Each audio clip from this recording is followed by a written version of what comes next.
Hoy tenemos como invitados a dos importantes periodistas de los medios impresos. Estoy hablando del ex director general del diario La Estrella de Panamá, Gerardo Berroa, quien ayer inauguró su nuevo medio digital, que sea un periódico digital, como le dicen aquí, Destino Panamá. Gerardo Berroa, bienvenido. Esta es En Perspectiva. ¿Cómo está? Bien.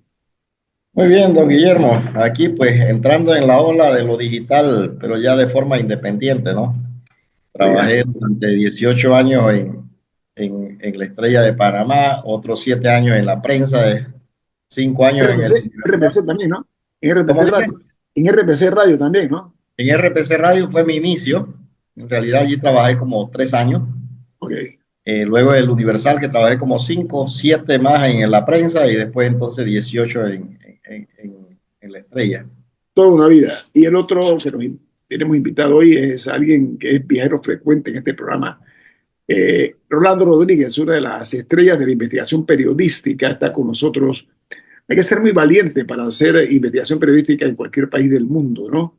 Pero Rolando se ha caracterizado por una posición vertical y es reconocido tanto dentro como fuera de este país. Rolando, buen día, ¿cómo está? Buenos días, Nito, ¿cómo estás? Buenos días, Gerardo. Muy bien. Fíjate que es muchos elogios inmerecidos de tu parte porque aquí hay Discúlpeme, muchos señor, periodistas que disculpe. llevan a cabo esa... No admito, no acepto eso porque usted sabe que yo le doy mérito al que no los tiene. Nada más una precisión acabo de hacer, ¿no? Si ustedes dos están aquí es porque tienen la importancia suficiente para formar parte de las mañanas de los panameños y panameñas y extranjeros que están en Panamá, eh, que están dispuestos a enterarse de lo que ocurre en Panamá y en el mundo. Y la pregunta va para los dos, para Gerardo y para Rolando.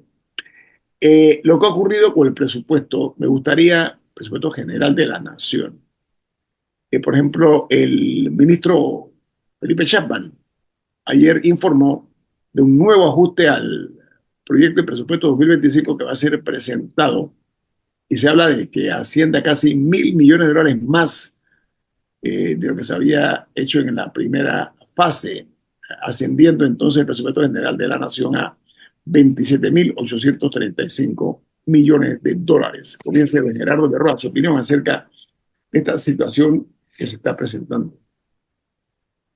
Don Guillermo, el problema del presupuesto, más allá de que lo apruebe o no lo apruebe la Asamblea, más allá del monto, es una ley que se tiene que elaborar atada.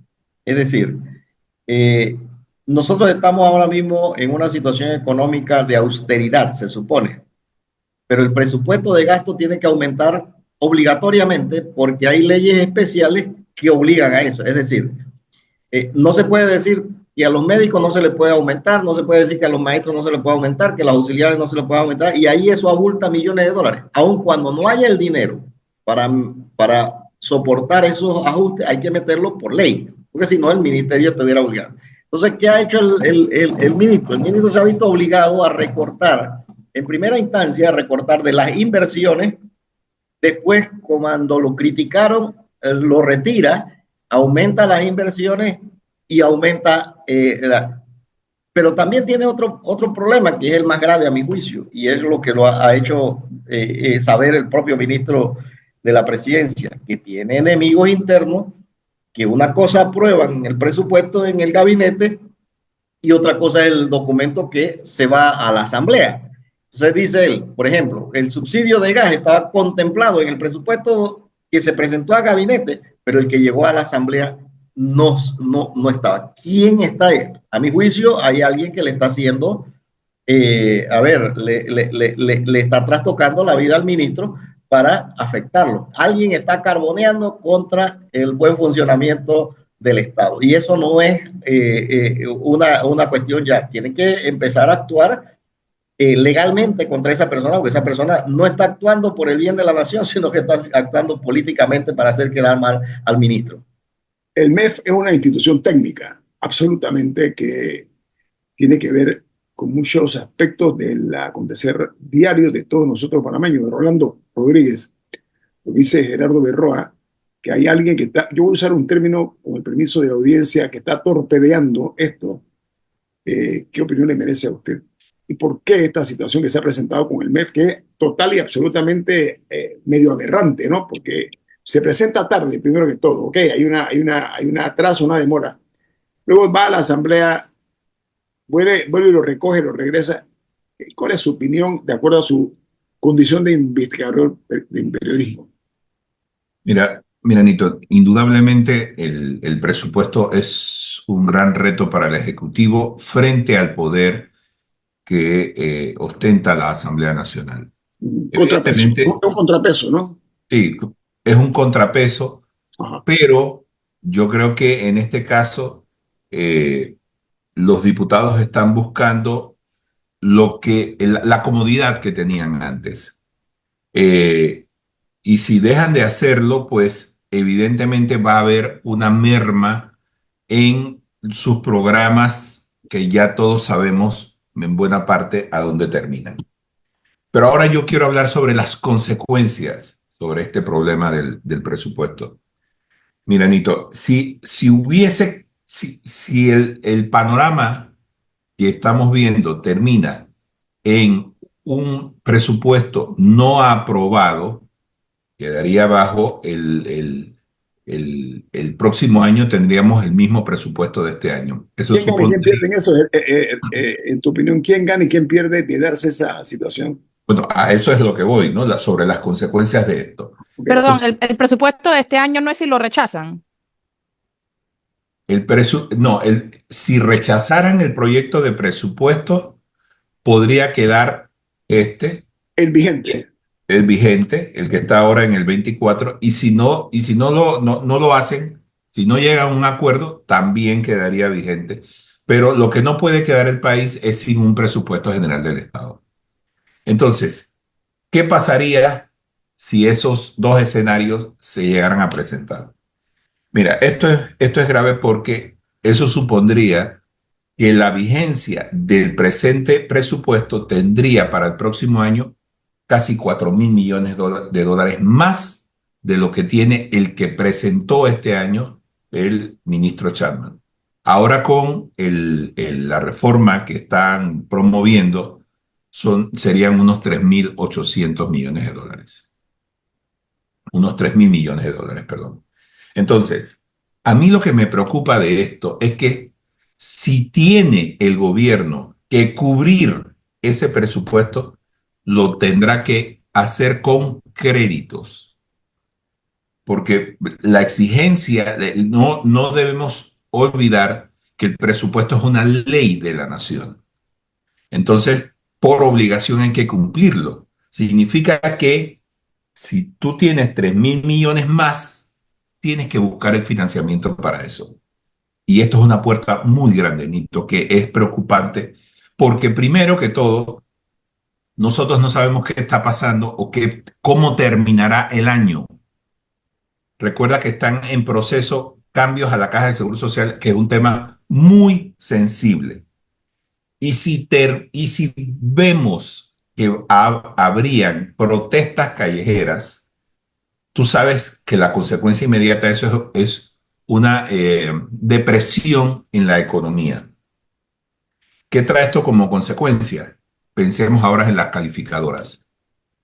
Tienes un gobierno que no va a respetar los ajustes necesarios para alcanzar un presupuesto más consono con nuestra realidad. Tenemos que muy probablemente esto termine en otra fiesta, porque el problema de estos presupuestos abultados es que aún continuamos con el problema de una planilla abultada. Entonces, ¿qué crees tú que va a pasar con las calificadoras? Okay. Este desorden, esta falta de disciplina puede terminar con las otras dos calificadoras que todavía nos han dado un chance a ver qué pasa con la nueva administración, con Chapman al frente del ministerio. Ellas pueden terminar quitándonos el grado de inversión si nosotros no mandamos un buen mensaje sobre el uso de nuestras finanzas. Y eso trae también graves consecuencias porque tú sabes que esto termina con préstamos muy costosos. Sí, Entonces, oneroso, ¿no? Oneroso para la nación. en efecto, y esto ya ha empezado, esto es una situación que viene a formalizarse eh, con el retiro del grado de inversión, pero Panamá ya en este momento está sufriendo las consecuencias de no tener grado de inversión porque los créditos que está solicitando son costosos, son onerosos. Sí. Entonces, los diputados tienen que ser muy cuidadosos con lo que están haciendo porque lo que van a hacer es un claro mensaje para el exterior y el exterior puede juzgarnos de acuerdo a lo que decida la Asamblea. Bueno, se Entonces habla que tenemos, Ronaldo, se habla que esos $1.000 millones se buscarían varias fuentes de ingresos, sobre todo que hay que cubrirlos, ¿no? Y se calcula, se estima que va a haber un alza en el crecimiento económico de Panamá, además de una rebaja importante en gastos financieros y ver cómo la recaudación de impuestos se mantiene. O sea, hay varios factores que gravitan sobre esta situación que estamos viviendo. Vamos al corte comercial. Esto es En Perspectiva, un programa para la gente inteligente como usted. Bueno, los que nos están viendo en video a través de Facebook Live y nos están escuchando, obviamente, a diferencia de la televisión, que los cortes comerciales no se sabe qué ocurre tras bambalinas, aquí todo se escucha. Entonces, dale a Pichilis un comentario a la que la invito a que lo haga al aire y también Camila igual para escuchar la opinión de Gerardo Berroa. Adelante, Dalia. Sí, creo que con este retraso en la aprobación del presupuesto, lo que va a pasar es justamente lo que creo que el presidente Mulino intentó evitar, impulsando el presupuesto y tratando de que eso se aprobara antes del 31 de octubre en sesiones ordinarias. Creo que se van a juntar ambos temas después de Fiestas Patrias. Se va a juntar tener que concretar y aprobar el presupuesto para 2025 para que justamente pase lo que es, para que no pase lo que decía Rolando, que es que tengamos que jugar con las reglas del juego de ahorita, de un presupuesto que sabemos que está inflado y que no es cónsono con la realidad financiera del país. Eso se va a juntar con la discusión sobre la Caja del Seguro Social, que creo que justamente esa negociación y tener dos temas tan pesados y que requieren de tanto entendimiento técnico y que levantan tantas pasiones a la vez en la Asamblea Nacional, creo que es justamente lo que no querían y es lo que por los tiempos parece que va a suceder. Gerardo Berroa, su opinión. Y yo coincido con Dalia, yo creo que los tiempos no dan, al menos que, bueno, al menos que haya un acuerdo entre ellos, bueno, miran las cuestiones a lo rapidito y lo aprueben, porque el 31 bueno, tienen una semana todavía por delante, es el 31 de octubre, ¿no? Un plazo Pero fatal, sí, ¿no? pudiera chocarse esto porque el presidente Mulino ha dicho que quiere presentar el proyecto de ley sobre la Caja del Seguro Social el próximo 6 de noviembre. Entonces, esto o retrasa o no sé qué es lo que va a ocurrir, pero sí, puede chocarse. Yo creo que aquí hay una situación difícil en este momento que va a haber que tener unas negociaciones entre Ejecutivo y Legislativo para llevar a feliz entendimiento. Creo que los diputados yo no creo que estén con el planteamiento de dejar que el presupuesto el año anterior, este año, pues, sea el que quede vigente. Yo creo que los diputados han hecho un trabajo de observación importante y ese trabajo le ha dado la razón. Así que yo digo que ahora mismo la Asamblea lleva uno y el Ejecutivo lleva cero porque dos veces ha ponchado, ¿no? Mire, yo le voy a decir con la franqueza de siempre, no me cabe todavía la idea de que la asamblea haya visto errores que no vieron los técnicos del MEF. Quiero dejar eso. Camila, te tenía un comentario.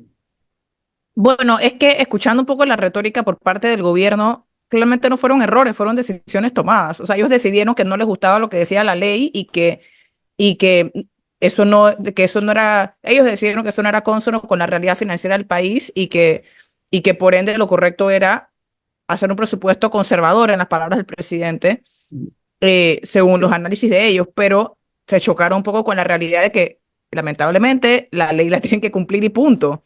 Entonces simplemente tendrán que tragarse este sapo y para el presupuesto del otro año tienen un año, bueno, menos de un año, para intentar modificar las leyes que consideren que no van acorde a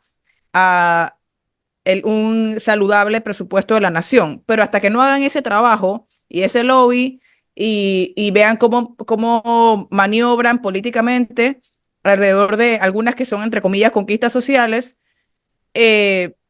lo van a tener que cumplir y punto. Y yo creo que Pero, ese es un poco el choque de realidad que se dieron. Yo creo que no fueron errores. Sí me llamó la atención y creo que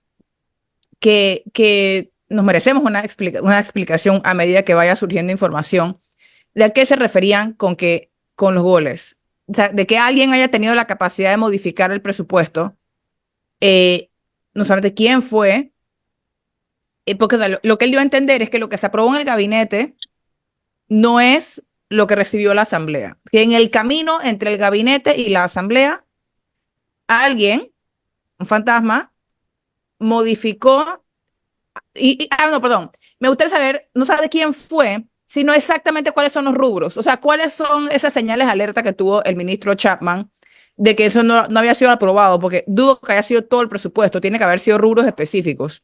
sí. Me parece que nos hace falta ese detalle para saber cuáles eran las instituciones que fueron modificadas, si fue para arriba o para abajo.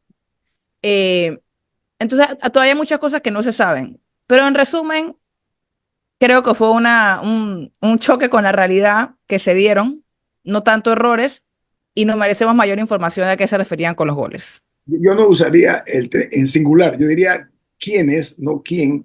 Me explico. Eso, una sola golondrina, es difícil que haga verano. Rolando, su opinión acerca del tema. Mira, indudablemente, si hubo un cambio entre lo que se aprobó en gabinete y lo que llegó a la Asamblea, eso merece una investigación y prolija, porque no es lo mismo. O sea, allí hay algo más que un gol, allí hay, yo no sé si en realidad allí hay un delito, porque no es lo mismo. Entonces, el tema de las autoridades es el otro tema que yo estoy contemplando en todo este asunto. Yo recuerdo que el presidente dijo en uno de sus discursos, yo no voy a permitir que la Asamblea Nacional maneje el presupuesto. Eso lo dijo en un discurso. Obviamente, cuando dijo eso, no estaba pensando en que quienes en realidad han ostentado este poder ha sido, desde los últimos años, ha sido la Asamblea. Tanto así que nosotros hemos creído que en realidad el poder ahora ya no está en la presidencia, está en la Asamblea. Entonces, ¿qué tenemos en este momento? Tenemos un gabinete eh, que es elegido por el presidente de la República y en algunos aspectos es como una imagen suya.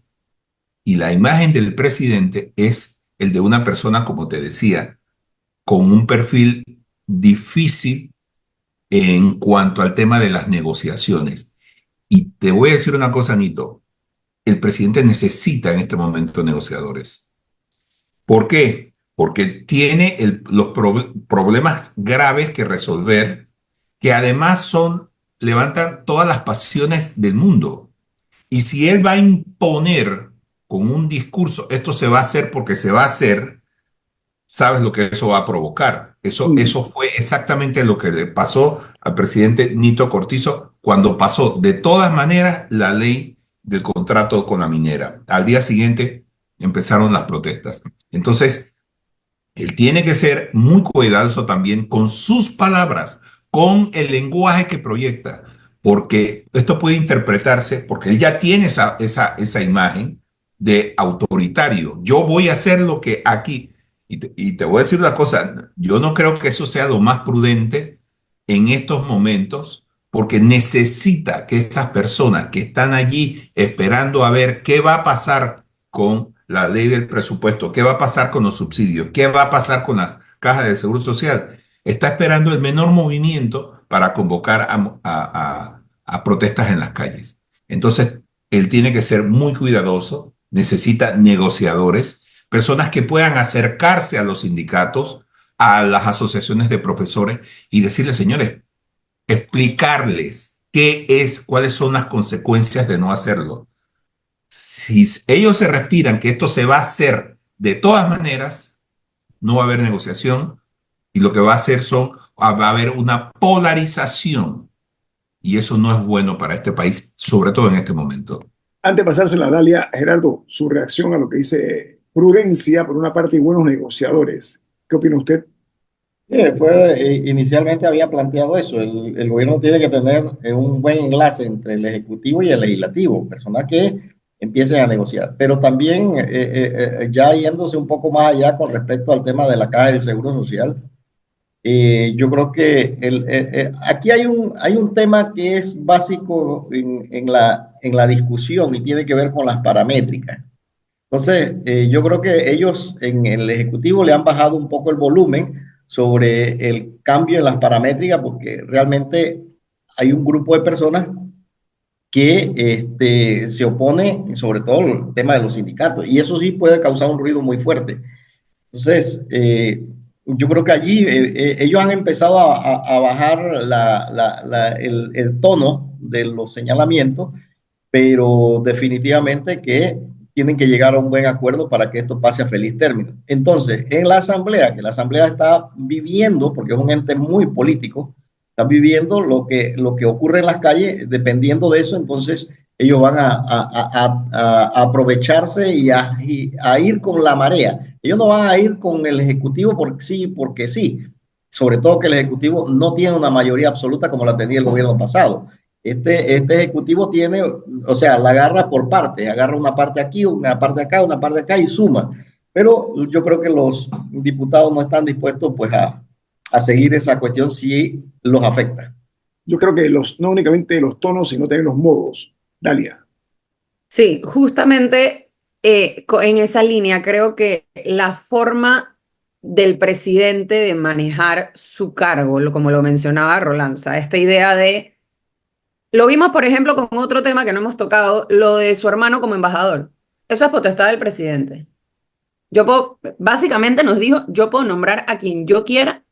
Aquí no hay nada, esto no tiene nada de malo, porque yo estoy tomando esta decisión, porque eso es un brazo del presidente. Nos dijo lo mismo con el procurador y nos dijo que va a hacer exactamente lo mismo con los magistrados de la Corte Suprema. O sea, esto es una potestad del presidente. Creo que ese discurso en estos momentos, como bien dice Rolando, le pueden estar jugando en contra, porque necesita negociadores no solo con el tema de la caja, necesita negociadores evidentemente con el tema del presupuesto para poder sentarse de frente a los diputados de forma no confrontacional, sino que esto es un problema que tenemos que resolver porque si no vamos a estar trabajando con el presupuesto del año pasado. Yo creo que sin pecar de inocentes, creo que coincido con el señor Berroa, la Asamblea está jugando dentro de todo su papel. O sea, aquí no, Político. político, es que Claro, política y de claro. elaboración y de apoyo para la aprobación de ese presupuesto. O sea, yo no, de nuevo, sin pecar de inocentes porque sabemos lo que pasa dentro de la Asamblea, pero yo no creo que podemos decir que la Asamblea está entorpeciendo el proceso porque primero lo presentaron tarde, segundo hay errores. Si son porque alguien cambió unas palabras cuando eso salió de gabinete y llegó a la Asamblea, está muy bien, pero el hecho es que hay errores en lo que se quería aprobar en la Asamblea. No se está cumpliendo con ciertas leyes, como mencionó Camila, por ejemplo, el tema de lo del PIB. Ahí me parece inaceptable que se diga, no, es que no incluimos el 7% del PIB, porque esa ley está mal hecha. No debería ser con PIB, debería ser con ingreso. Señor, la ley es con el PIB. O sea, La si ley usted es la quiere... ley. Y que si me alegra su opinión. Gracias por compartirnos su opinión, pero haga lo que dice. lo que dice, porque es que hoy es esa ley, pero ¿y después cuáles van a ser? Entonces creo que hay que también entender que la Asamblea creo que está jugando un papel claro, que están buscando negociar y llegar a acuerdos que les beneficien en el tema, por ejemplo, de la descentralización. Los diputados no pueden echar por tierra los deseos de los gobiernos locales, sabemos cuál es la relación ahí. Evidentemente, sabemos que ahí hay un beneficio político en que se cumplan con esos montos que requieren los gobiernos locales. Pero creo que Camila, también el Ejecutivo tiene una responsabilidad muy grande en la manera que se está manejando el tema del un presupuesto. minuto, Camila. 2 No, minutos. le ha dado la Asamblea en bandeja de plata para que haga todos estos cuestionamientos. O sea, no son cuestionamientos rebuscados, No. son perfectamente legítimos. Y me gustaría regresar a lo que mencionabas del hermano del presidente. Es una situación tan que se podía evitar tan fácilmente. Eso es lo que llama la atención. si uno va a hacer cosas impopulares, que sea porque es necesario o porque, o sea, que haya una razón, una verdadera razón detrás para buscar conflicto, pero era tan innecesario. O sea, estoy segura que hay otras personas en Panamá que están perfectamente calificadas, incluso que probablemente han cumplido con la ley de carrera diplomática y todas esas cosas, que podrían haber ido a representarnos a Portugal. Entonces, o sea, no entiendo por qué abrir ese frente nuevo, en especial teniendo otros ya pendientes. Que si existe algo en la ley que se lo prohíba o no, igual él tiene que saber cómo se ve eso. O sea, el presidente tiene que saber que no se ve bien que nombre a su hermano de embajador y que iba a ser un tema sensible. Aún se ha quedado ahogado un poco entre otros temas más grandes. Yo creo que él Eh, sabe, pero no le importa. Como sí. que ¿Sabe ve. qué? Y ¿Sabe de qué? por sí me llama la atención que no haya ningún impedimento para que un presidente, sea quien sea, nombre a su hermano en este tipo de cargos. Me llama la atención que no exista ese impedimento. Tenemos que ir al corte comercial.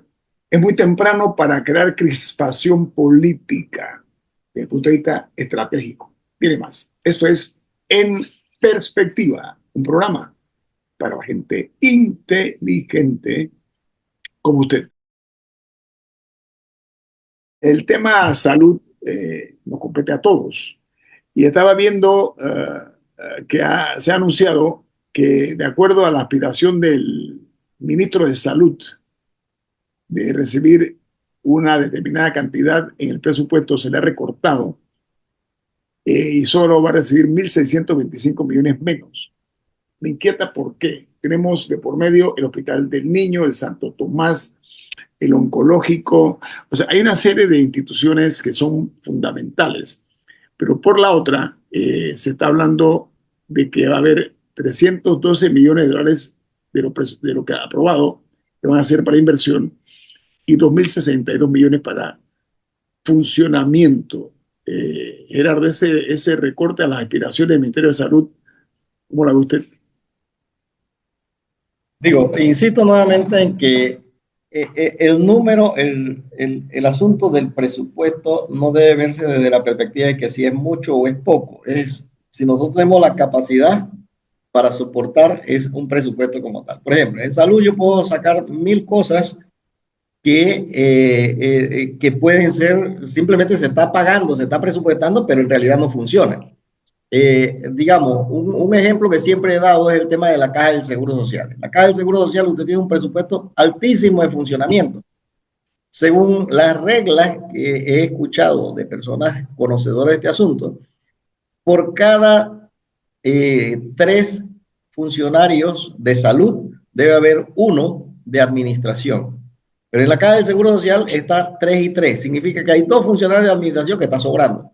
Dentro de los 35,000 empleados que hay una cantidad que está de más, porque no está sirviendo a lo que se debe. Eso mismo puede estarse repitiendo en el Ministerio de Salud. O sea, gente administrativa que está metida, entonces, no necesariamente ese recorte va a ir al tema del tema de salud, sino a cuestiones administrativas. Lo trágico de todo esto es que aquí hay nombramientos políticos y esos nombramientos políticos prefieren sacrificar la penicilina y la pastilla del usuario final por mantener estos nombramientos que están. Entonces, yo creo que hay que verlo con lupa. Si en realidad lo están haciendo el recorte para quitar estos funcionarios que realmente no funcionan, valga la redundancia, o si también le están quitando entonces a los medicamentos. Ahí es donde está la parte delicada. Acá, por eso, repito, 312 millones van para inversión. 312 millones en una institución como lo que es el Ministerio de Salud y 2026 van para funcionamiento. Esas Sí, son las cosas que estamos Nito, hablando. lo que pasa, también hay una cosa que no debemos olvidar, y es que todas las instituciones del Estado no solamente pidieron más plata en los años pasados, sino que tenemos instituciones que a pesar de todo el endeudamiento de la administración pasada, resulta ser que deben muchísimo dinero. Ahí tenemos, hay instituciones que tienen que pagar. Yo no sé cómo vamos a terminar el año con el tema que también prometió el presidente, que es pagar lo que se debe. A la empresa privada, sobre todo, a la empresa Eso es privada. un montón de dinero. Así que el presupuesto debe estar siendo considerado desde el punto de vista de las deudas. En este momento tenemos tres pilares en ese: inversión, funcionamiento y pago de deuda. Porque la fiesta se acabó, ahora hay que pagar. Entonces, tenemos que ver también el presupuesto desde el punto de vista de las previsiones que tiene que hacer el gobierno, porque si el gobierno no paga, entra en un default y eso es automáticamente una salida del grado de inversión. Entonces, el problema es bastante grave porque no estamos viendo o los políticos no ven. Yo entiendo a los diputados.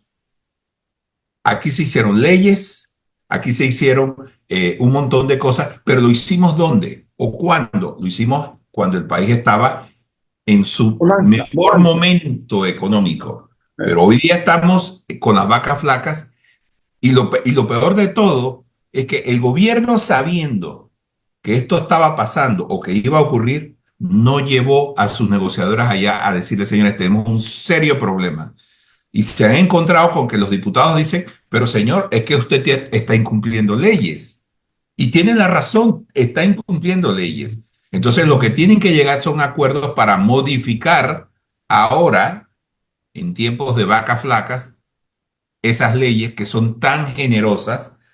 Y lo que es peor, tenemos esas leyes andando que son aumentos automáticos, pero además tenemos problemas con el clientelismo, porque esos diputados, esos políticos que llegaron al poder, tienen compromisos que exigen que se cumplan. Y ahí están, bajan los partidos políticos y están furiosos porque no reciben los nombramientos.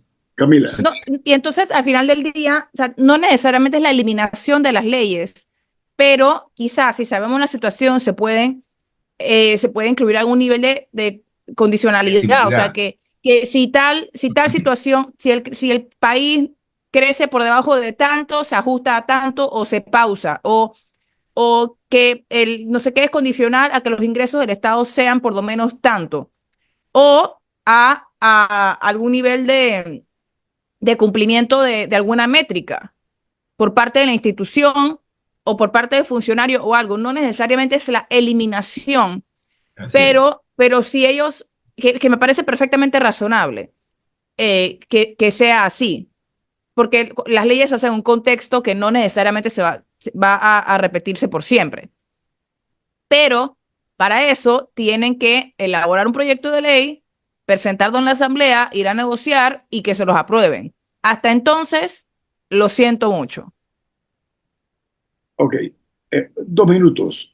¿Qué opinión le merece a ustedes la concesión del Aeropuerto Internacional de Tocumen que anunció el Ejecutivo para los próximos 2 o 3 meses? Bueno, es de ese y creo que 2 o 3 más. Sí, pero ese en particular, el Aeropuerto de Tocumen. Gerardo, ¿usted qué opina en 2 minutos, por favor? Bueno, yo creo que, a ver, lo que no está funcionando bien hay que resolverlo. El aeropuerto de Tocumen genera cierta utilidad, pero tiene deudas importantes. El aeropuerto de Chiriquí, el de David, el de Colón y el de Malek y Enrique Jiménez. Ajá. Carles sí, Martínez en Río Hato, no están generando lo que es y tienen un problema de costos para el Estado, sobre todo para el mismo aeropuerto de Tocumen. Creo que alrededor de $5 millones al año se está perdiendo en esos aeropuertos. La concesión, pues yo creo que es importante, sobre todo que se da en todas partes del mundo. Yo creo que el aeropuerto de Tocumen no debe privatizarse solo, tiene que ser el paquete que funcione. Yo creo que privatizar el aeropuerto bueno, el que genera el de la vaquita lechera, va a dejar por fuera a los demás. Yo creo que eso no debe ser funcional. Si va a hacerlo, que lo haga. A ver, en mi opinión, estoy de acuerdo. Y en el caso de los aeropuertos, que se hagan el paquete completo. Esa es mi opinión. Mira, Gerardo, yo quiero aprovechar primero para reconocer, voy al plano personal de que, ¿okay? Usted ha dado un paso importante después que sale de la dirección de renuncia a la dirección de la Estrella de Panamá y crea, porque eso es un acto de creatividad y de iniciativa, el diario Destino Panamá. Usted habló de su trayectoria la prensa, el Universal, La Estrella, RPC Radio. Pero también usted es un hombre que tiene, y quiero reconocer un mérito de lo que se han superado. Usted es un ejemplo vivo, latente, palpitante de lo que es la superación. Usted viene de un pueblo modesto en la provincia de Chiriquí, ¿correcto, Gerardo? Sí, señor. Y escala a nivel de llegar a ser el director de la decana del periodismo panameño. Cortito, hábleme de eso para entonces me dé detalles acerca de su nuevo proyecto Diario Panamá, para que conozcan un poquito los oyentes de usted, Gerardo. Rapidito, tengo 2 minutos. Bueno, don Guillermo y amables oyentes, en la vida no soy el único, ni voy a ser el único que nace en una extrema pobreza y después se convierte en una persona que es un profesional, que llega al profesionalismo pleno, ¿no?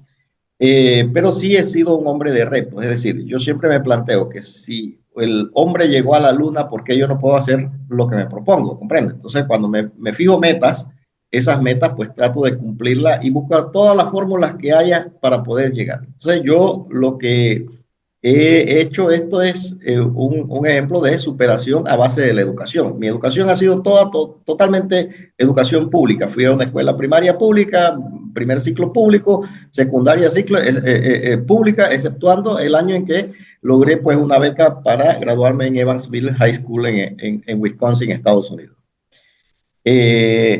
He trabajado durante 30 y pico de años como periodista, sobre todo me he especializado en el periodismo escrito de medios impresos. Entonces, eso ha sido mi vida y mi trayectoria, básicamente más que en la radio, en la televisión prácticamente no he hecho absolutamente nada, y pues he fundado revistas y pues he estado aquí en este asunto. Ahora yo veo una bonita oportunidad sobre el nacimiento de los medios de comunicación en la plataforma digital. Y bajo esa premisa, pues, yo siempre he planteado, hombre, yo me fijé una meta de llegar a ejercer el periodismo hasta los 55 años, trabajarlo para otra persona, para otra empresa. Entonces, bueno, yo voy a hacer un emprendimiento propio en el que combine esta nueva tendencia que es la tendencia digital. Gerardo, usted fue quien manejó con mucha precisión una de las columnas más leídas de este país, que es La Llorona. ¿Va a haber columnas en su periódico Destino Panamá también de esa naturaleza? Sí, en un medio de comunicación uno siempre tiene que tener no digamos un control, pero sí tener una revisión exhaustiva de lo que es la portada, lo que son las columnas de opinión y lo que es la caricatura. Y en este caso de la opinión también entra un elemento que es la columna de glosa. En efecto, Destino Panamá tiene su columna Picadillo, que ya está muy posicionada, mucha gente ya está comentándola, y definitivamente pues a la gente le gusta el bochinche, salvo que en el caso nuestro, nosotros hay una diferencia en los bochinches, porque en este caso hay columnas que el 80% es comentario y el 20% es información. En el caso nuestro es al revés, 80% es información pura y dura y el 20% pues puede tener algún grado de comentario. Entonces, en este caso, pues esa es la exigencia que nosotros nos ponemos. Y si podemos subir ese porcentaje, lo subimos. Gerardo Berroa, le deseo mucha suerte en ese emprendimiento. Además que se lo merece, después de tantos años dedicados a esta, como decía Gabo, la profesión más hermosa del mundo, ¿no? Mucha suerte, Gerardo. Muchas gracias, pues. E invitarlo a cada uno de ustedes, pues, a que escriban en las columnas. No hay límite. Ah, qué bueno, qué bueno. Destino Panamá. Destino Panamá, marca el destino del país. Muchas gracias. Don Rolando Rodríguez, un abrazo hasta las tierras coclesanas, ¿no? Las tierras coclesanas, correcto. Fuerte abrazo. Ha finalizado En Perspectiva, un análisis para las mentes inteligentes por los 107.3 de Omega Estéreo.